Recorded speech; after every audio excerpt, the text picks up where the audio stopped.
கேள்வி பார்வையாளருக்கு வணக்கம். இந்த நேர்காணலில் நாம் சந்திக்க இருக்கும் சிறப்பு விருந்தினர் மதுரை உயர்நீதிமன்ற வழக்கறிஞர் மாநகரி செல்வகுமார் அவர். வணக்கம். வணக்கம். விஜய் வெற்றி அது செல்லுமா செல்லாதா, அதை ஆட்சி அமைப்பாரான்ற மாதிரி பல்வேறு கேள்விகள் கூட தற்போது எழுந்து கொண்டிருக்கிறது.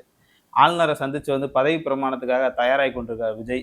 ஒருபுறம் காங்கிரஸ் கட்சி உள்ளிட்ட திமுக கூட்டணியில் உள்ள பல்வேறு கட்சிகள் விஜய்க்கு ஆதரவு தெரிவிக்கின்ற மாதிரி ஒரு கருத்தை கூட வைக்கிறாங்க. இல்லைன்னா வலதுசாரிகள் அவரை கையில் எடுத்துருவான்னு கூட கருத்து வருது. விஜய் வெற்றி எப்படி சார் பார்க்குறீங்க? விஜய் வெற்றி பார்த்தீங்கன்னாக்கா, அதாவது மறுக்க முடியாது. வெற்றி பெற்றுட்டாரு 108 தொகுதியில். அவர் வெற்றி எங்கேருந்து வந்திருக்கு, எப்படி வந்ததை நம்ம கண்டிப்பாக ஆலோசிக்க வேண்டிய சூழல் இருக்குது. அதாவது பட்டியல் சாதிக்கான இடஒதுக்கீட்டின் அடிப்படையில் ஒதுக்கப்பட்ட தொகுதிகளில் 44 தொகுதிகளில் 24 தொகுதி பார்த்தீங்கன்னாக்கா அவர் வென்றெடுத்திருக்காரு.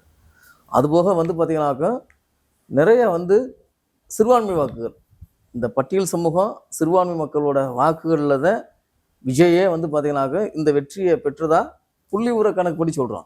அதை தவிர்த்து சமூக வலைதளங்களில் அநேக கருத்துக்கள் பரப்பப்படுது.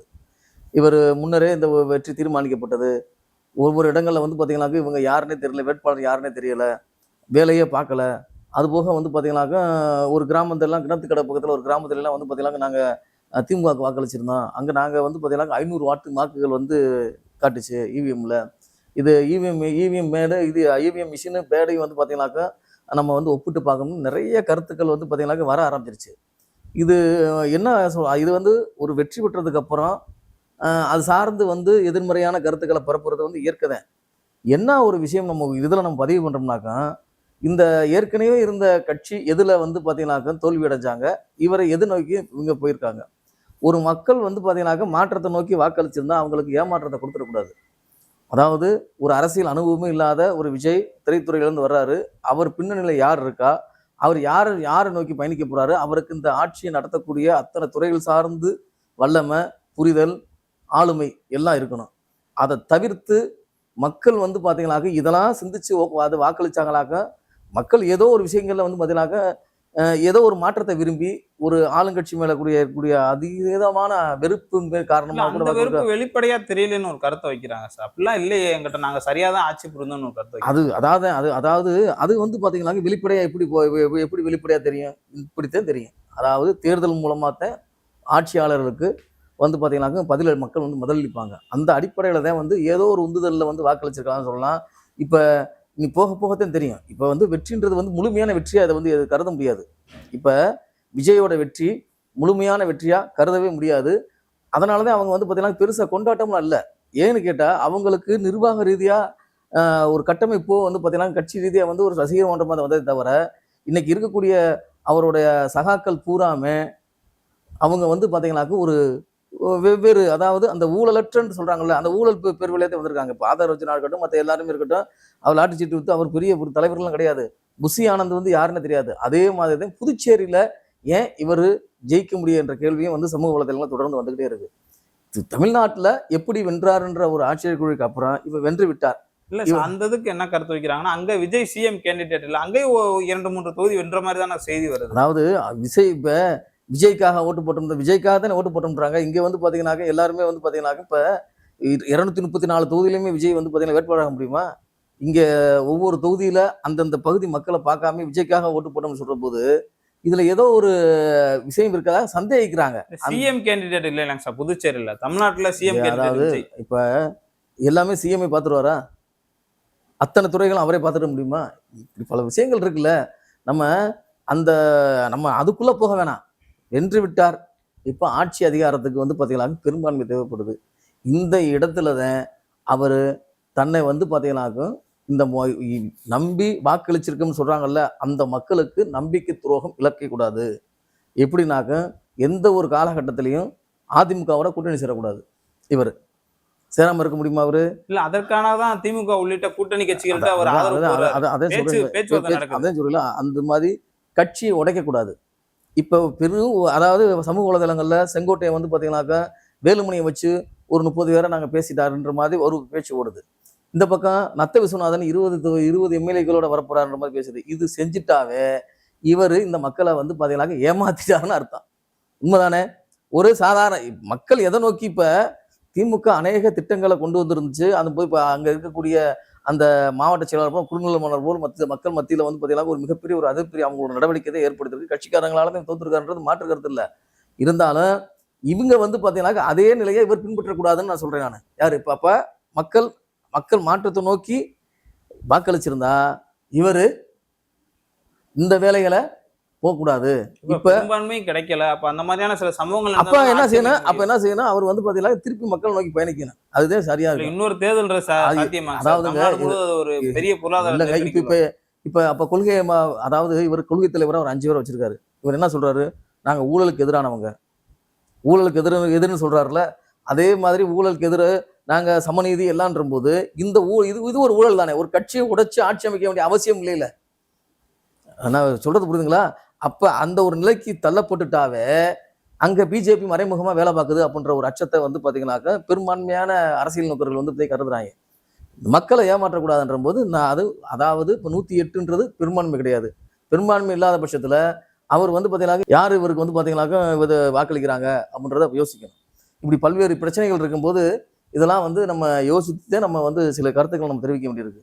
இதுல காங்கிரஸ் கட்சி நேற்றைய தினம் வந்து ஆன்லைன்ல கூட்டம் நடத்திருக்காங்க. ஒரு 30 பேரை வச்சு தாவேக்கோட நம்ம கூட்டணி அமைப்பில் எந்த ஒரு தயக்கம் கிடையாது. ஆனா பாஜக கூட்டணியோட நீங்க சேர்ந்துடக்கூடாது. அந்த தரப்புல இருந்து யாருமே பாமக உள்ளிட்ட எந்த கட்சியும் கூட்டணி வைக்க கூடாதுன்னு ஒரு கருத்து வைக்க. ஒருவேளை திமுக கூட்டணியில் உள்ளிட்ட அனைத்து கட்சிகள்கிட்டையும் பேச்சுவார்த்தை நடக்குதாங்க சார்? அதாவது ஆட்சியை தக்க வைக்கணும், ஆட்சி அமைக்கணும்ன்றதுல வந்து அவர் விசேஷிட்டாரு அந்த அளவுக்கு இருக்கத்தையும் செய்யும். இது எடுக்கக்கூடிய விஷயங்கள் வந்து பாத்தீங்கன்னாக்கா அந்த கூட்டணி முரண் அவங்களுக்குள்ள உள்ளடி அந்த பேச்சுவார்த்தைகள் மற்ற விஷயங்கள்ல வந்து பாத்தீங்கன்னா எல்லாருக்குமே அந்த ஒரு ஆசை இருக்கத்தாங்க செய்யும். அதை மறுக்கிறதுக்கு இல்லை.